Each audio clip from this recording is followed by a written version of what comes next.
C'était un matin comme un autre matin, après une nuit agitée, mais pas plus qu'une autre. Le ciel gris invitait à la mélancolie, de gros nuages noirs transpiraient de la pluie. Ces matins où tu te dis « qu'est-ce que je fous ici ?» Ces matins où tu crois qu'ailleurs serait mieux qu'ici.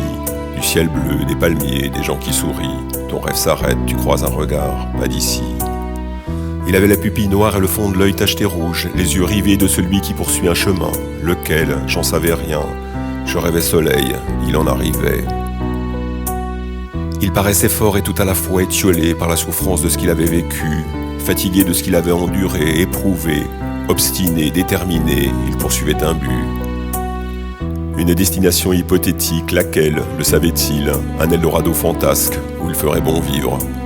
Un paradis, une démocratie, fuir son pays.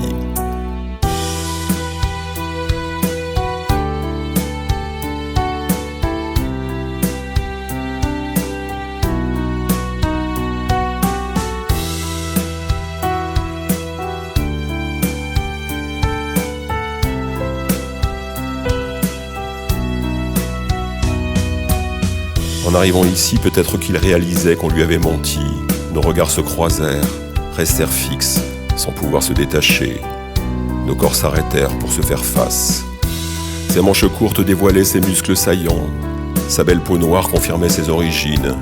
Il était nigérian, pas besoin de se parler.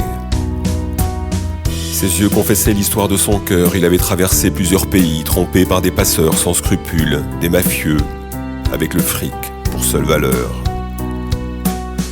Il avait vu ses potes d'errance se noyer, lui était bon nageur. J'aurais voulu l'aider, mais en avais-je les moyens?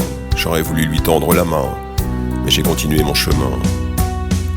Avec tous ces tourments dans ma tête, lui, moi, pourquoi? Il a continué droit devant lui à la recherche de l'endroit. Cet endroit qu'on lui avait décrit comme mieux que chez lui.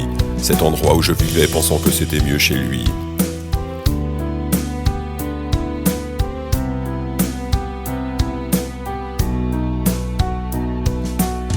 De mes yeux, des larmes ont coulé, je n'ai rien fait pour lui.